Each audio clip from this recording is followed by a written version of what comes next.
What's up, little olives? Lauren Oliver here, and I'm coming to you for episode I don't even know what of Ask Lauren Oliver. I hope you all had a great Valentine's Day.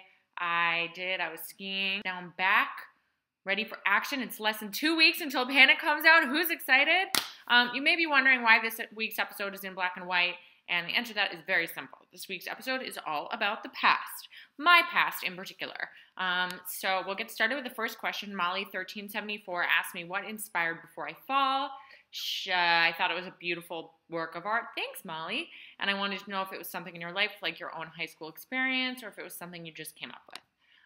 Well, luckily, I did not have the same experience as somebody like Juliet in high school, and I certainly wasn't mean like Sam and her friends in high school, although I certainly was witness to and aware of a lot of dynamics that did go on. I think they go on in most high schools, unfortunately, kind of unspoken hierarchies, rules, things that people kind of know, codes that people obey socially or believe they have to obey socially. The town that Sam grows up in Before I Fall is very similar to the school I went to, the town I grew up in. We even had a Cupid Day, so that was all real. We had that kind of holiday. Underclassmen distributed roses. Actually, I think there were carnations in our school because our school was cheap. It was kind of a big popularity contest, so I definitely did draw on a lot of my own experience when I was writing Before I Fall. Flower Power from YouTube says, did you journal when you were younger? How did I write when I was how did you write when you were in elementary school and high school? Funnily enough, I've never really kept a journal. I can't really write about my own life. I think I just naturally am a fiction writer. I really love writing stories. I definitely did keep notebooks. I have a ton of notebooks. This whole stack is actually all, right here. Those are all filled notebooks that I have, full of stories and story ideas and little snippets of things. When I was in elementary school, I primarily wrote fan fiction. I didn't know that that's what it was called, but I wrote books or short stories based on the books that I loved. In middle school, I liked to write short stories that basically featured my best friend Jackie and featured me. And in the stories, we would always end up kissing our crushes that we really wanted to kiss and never did in middle school. Bummer. In high school, by the time I was in high school, I got to inherit like my dad's old clunky computer. So at that point, I was using that to start to write longer stuff. I was attempting to write my own fiction by that point. But really, any writing is good practice.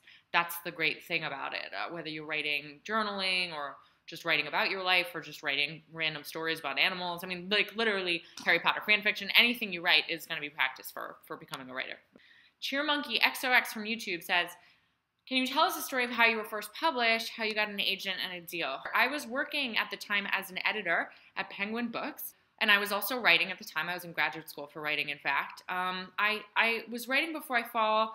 I had assembled a proposal, about, 80, 100 pages, and an outline. And there was this agent, Stephen Barbara, who was young and I thought very talented. We'd actually gone to college together. I didn't know him well at the time, though. And basically what I did was I printed out my pages. I basically cornered him at a cocktail party, because the benefit of being working in publishing is you get invited to all these kind of like mixers. And I basically told him he was going to read it and represent me.